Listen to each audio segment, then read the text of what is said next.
ओए, नारुतो वापस आ रहा है। तो उसको बोल सास वापस जाए। वो नॉनसेंस। सोनी ये पे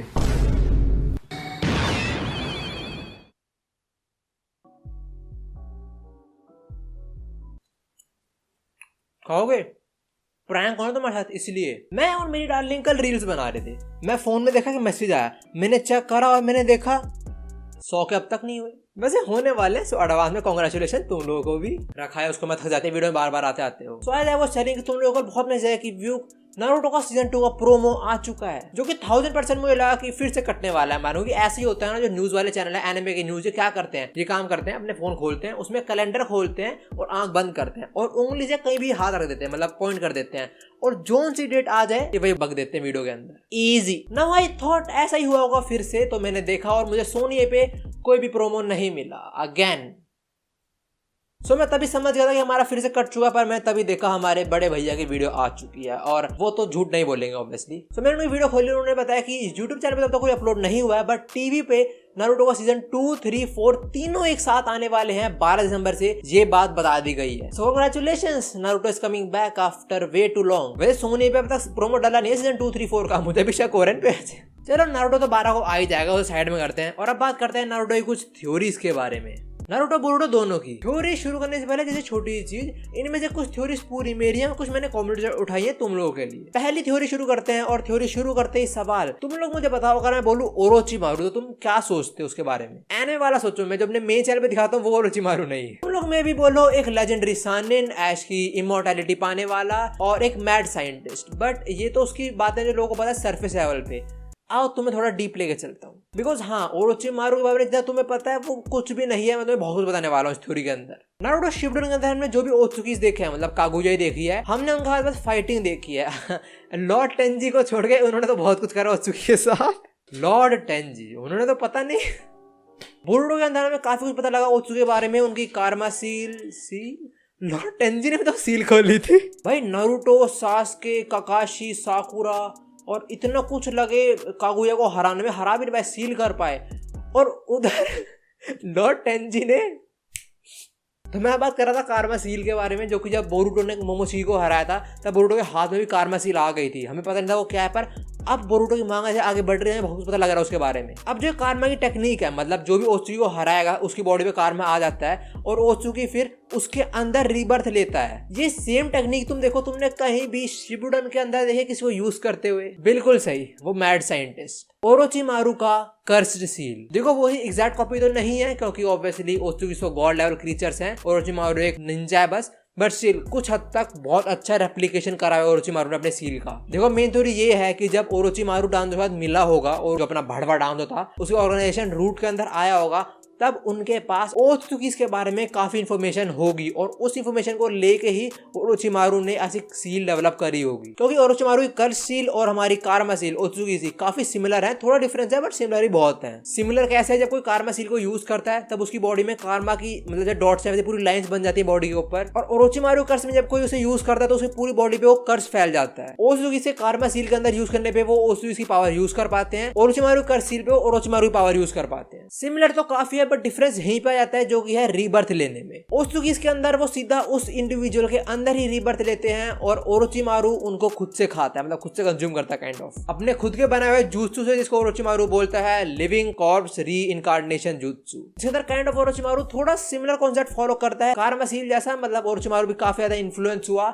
हमारे ऐश कस्टम से जो एज ही नहीं होता, और हमारे ओत्सुकी से जो कि रीबर्थ लेते रहते हैं और मरते नहीं। तो अब तुम समझ रहे हो हरामजादा डांजो कहां तक पहुंचा हुआ था। बट मेन बात यह है कि जो कारमा सील है ओत्सुकी की, वो परफेक्टली काम करती है चाहे किसी भी इम्प्लांट करी गई हो। और on the other side Orochimaru की कर्स सील परफेक्ट काम नहीं करती है, किसी किसी की बॉडी सील को रिजेक्ट कर देती है और कभी कभी सील ही बॉडी को रिजेक्ट कर देती है। और जो मैं अगला पॉइंट बोलने वाला हूँ वो सुनकर तुम्हें समझ आ जाएगा कि क्या रियल रीजन था ओरोचिमारू का इताची और सासुके के पीछे पड़ने का। देखो ये मैं सोचता हूँ शारिंगन चाहिए थी, ना ना ना, जब इताची और ओबितो ने पूरा ऊंचा क्लैन मार देता तब उसके काफी आइज आ गई थी जो उसने डांजो के हाथ में डाली थी। अब आना माइंड में क्वेश्चन कि वो इताची सासुके के पीछे क्यों पड़ा था? नहीं, उसे वो भी नहीं करना था। ओरोचिमारू इताची और सासुके के पीछे इसलिए पड़ा था क्योंकि उसे कोई ऐसा चाहिए था जो ओत्सुकी से बिलोंग करता हो। और हमारा उचिया कबीरा जो शुरू करा था इंदिरा ने, उसका बाप हागोरोमो जो कि हाफ हो चुकी था, और उसकी माँ कागुया जो पूरी हो चुकी थी। सो कनेक्शन तुम समझ गए ना। यू में थिंक उसने कर सील डेवलप कर तो दी, तो उसे अब क्या नीड है किसी ओत्सुकी की उस सील को परफेक्ट करने के लिए, जो कि वीडियो में आगे बताऊंगा वो हो भी चुकी है और हम उसे देख भी रहे हैं परफेक्ट होते हुए। अब as I told you, Orochimaru को ओत्सुकी वाला बंदा चाहिए था। उसने पहले अटैक करा इताची पे,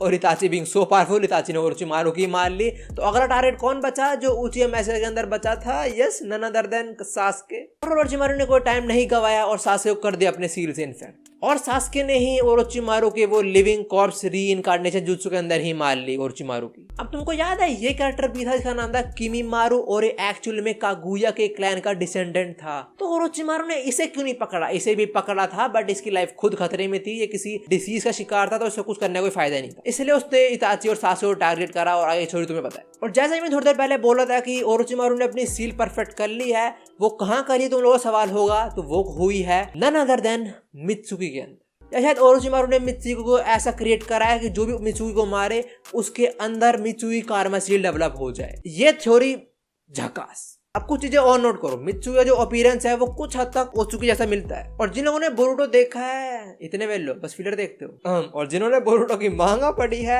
उन्हें पता होगी बोरुटो के लैब के अंदर मित्सुकी जैसे और भी क्लोन्स टाइप ऑफ समथिंग है जो कि बड़े हो चुके हैं, मतलब बोल दो अडल्ट मित्सुकी। और वो कौन है? वो है ओरोचिमारू के फेल्ड एक्सपेरिमेंट एक परफेक्ट सील बनाते हुए, मतलब अपनी कर सील बनाते हुए। और इतने सारे फेल एक्सपेरिमेंट करते करते मे भी ओरोचिमारू ने एक परफेक्ट बना ही दी सील, जो कि है हमारा मित्सुकी। तो हमारी थ्योरी नंबर 1। बट ये मैं सोचना कि एक्चुअली में मित्सुकी एक ओत्सुकी है, ना ये चीज ऑलमोस्ट 90% फैंडम को लगता था, बट ये रिसेंटली फॉल्स हो गई क्योंकि बोरुटो की मांग के अंदर में पता लगा कुछ डिटेल्स। तो अब वीडियो के आगे बोरुटो की मांग कुछ लेटेस्ट चैप्टर के कुछ स्पॉयलर्स हैं, अगर नहीं पढ़े तो you can skip this part, वरना सुन लो, मजा आएगा थ्योरी में। जो आइडा और डायमंड है, मैंने उनकी पावर के बारे में तुम्हें बताया था, तुम भूल चुके हो। तो आइडा पावर के बारे में बात कर लेते हैं। उसके पास एक पावर है जिस पावर के अंदर कोई भी उसकी आंखों में देखेगा तो वो उसे प्यार करने लगेगा, जेंडर से फर्क पड़ता ही नहीं। और ये पावर सिर्फ दो चीजों पे काम नहीं करती, पहली ओत्सुकी पे काम नहीं करेगी, और दूसरा अगर कोई उसका ब्लड रिलेटिव होगा उस पे भी काम नहीं करेगी ये चीज। और रिसेंट चैप्टर के अंदर आइडा मिली मित्सुकी से, और मित्सुकी पे आइडा की पावर काम कर रही थी, मतलब मित्सुकी थोड़ा फील कर रहा था प्यार को। खुद ने बोला कि कैसा फील हो रहा है मुझे, मैंने कहा था कुछ फील नहीं करी है। तो हाँ, मित्सुकी इज नॉट एन ओत्सुकी। मैंने तुम्हें थ्योरी बताई भी और ये थ्योरी गलत भी प्रूव करी। अब चलते हैं एक और थ्योरी के ऊपर जो कंप्लीटली मेरी है, बिल्कुल मेरी है, जो कि है नारुतो सासे की नई powers. I know this might sound crazy, but सुनो, बोरुटो का रिसेंट चैप्टर 75 उसके अंदर ऐसी चीजें पता लगी हैं जो कि फैंडम को हिला दिया टोटली। एक नए ओत्सुकी के बारे में पता लगा जो कि बोलूं the most powerful creature in Naruto universe. Simple शब्द में बोलूं, गॉड ऑफ ओत्सुकी, जिसका नाम है शिबाई ओत्सुकी। अब लेटेस्ट चैप्टर के अंदर नारुतो ने अमाडो से पूछा कि भाई जो तू बताने वाला है वो तो ठीक है, पर पहले हमें ये बता कि तूने आइडा और डायमोनो कैसे क्रिएट करा है, इनकी पावर्स इतनी पावरफुल कैसी है, तूने निंजुत्सु तो कैसे बना दी चीजों को, या साइंटिफिकली भी तूने कैसे डेवलप कर दिए पावर्स। सो अमाडो बोलता है कि ये पावर मैंने डेवलप नहीं करी है, ये मैंने किसी ओत्सुकी से उठाई है और इनके अंदर डाली है। और ये ओत्सुकी कौन है? नन अदर देन शिबाई ओत्सुकी, या बोलो तो गॉड ऑफ ओत्सुकी। अब ये बात सुनते सबकी फट जाती है कि व्हाट द हेक, एक और ओत्सुकी आने वाला है। पर अमाडो चिल कर रहा था कि चिल करो, ये वो जिंदा नहीं है, या तो वो मर चुका फाइट के अंदर, या वो किसी ऐसे लेवल में पहुंच चुका है कि उसे फिजिकल बॉडी की नीड ही नहीं है। ये सुन के मेरे होश उड़ गए कि व्हाट। पहले सबको लगा कि ये अमाडो बकवास कर रहा है, फिर कुछ पेज के बाद ही बोरुटो और मोमोशी की कन्वर्सेशन हो रही थी, उसके अंदर मोमो ने खुद ही कंफर्म कर दिया कि हाँ ये सही बोल रहा है, शिबाई ओत्सुकी ऐसे लेवल पे पहुंच चुका है। शिबाई के बारे में अलग से वीडियो में बात करूंगा, उसके बारे में बहुत मेरे पास बात करने को। पर अब बात करते हैं नारुतो सासे की नई पावर्स के बारे में। जैसे मैंने बताया, अमाडो ने शिबाई ओत्सुकी से कुछ पावर्स उठाई और डाली है आइडा और डायमंड के अंदर। सो ऐसा नहीं हो सकता क्या कि वो किसी और हो, या फिर शिबाई की पावर्स ही उठा के डाल दे वो नारुतो या सासे के अंदर, क्योंकि शिबाई ओत्सुकी बस ये दो नोन पावर्स हैं जो उसने आइडा और डायमंड के अंदर डाले। क्या पता और भी पावर्स हो, खतरनाक हो उससे भी ज्यादा। और एज यू नो, कोड भी जिंदा है अभी, वो भी अटैक करने वाला है कुछ टाइम में कोना के ऊपर। सो मे भी थोड़ा पावर अप देने के लिए या काइंड ऑफ फाइनल सैक्रिफाइस के लिए नारुतो सासे को पावर मिले थोड़ी और। फाइनल सैक्रिफाइस देखो हो सकता है, क्योंकि एट द एंड ये बोरुटो का एनिमे करना तो उसे कुछ है। कब तक नारुतो सासे पेलते रहेंगे, वो कब तक पेलते रहेंगे, ये चिंता में तो दोनों को नर्फ कर दिया। और ये थ्योरी भी यहीं पे समाप्त। भाई तुम लोग खुद देखो, कोल्ड स्लैम एक आर्मी क्रिएट कर रहा है अटैक करने के लिए, जिन्होंने उसके मास्टर मतलब जीगन को मारा है, मतलब अपने कोनोहा वालों पे। और इधर कोनोहा पे एनिमी जो अमाडो था वो उसका दोस्त बन चुके हैं। सो आई थिंक हमें कुछ बहुत खतरनाक वॉर देखने को मिल सकती है कुछ आगे वाले चैप्टर के अंदर। मे भी ऐसा हो, मे भी ऐसा ना हो, देखना पड़ेगा। और अच्छी बात ये भी कि नारुतो वापस आ रहा है तो हम और डब देख पाएंगे। और मैंने सुना है कि उसके अंदर इताची भी आएगा, जिराया की भी वॉइस रिवील हो जाएगी। ओह यस, और ओरोचिमारू की वॉइस रिवील हो जाएगी। एंड सैडली मेरे को तो नहीं बुलाया, तो मतलब ओरोचिमारू तो कोई और ही करेगा। काश मैं कर पाता। पर हम रिव्यू जरूर करेंगे डबिंग को, क्योंकि हमारे ओरोचिमारू की डबिंग होने वाली है ना, इसलिए। तो चलो ये थ्योरी वीडियो इतनी थी। Thanks for watching and I hope you enjoyed it. और थ्योरी में और भी लाऊंगा, मेरा बहुत मन कर रहा है थ्योरी वीडियो बनाने का। तो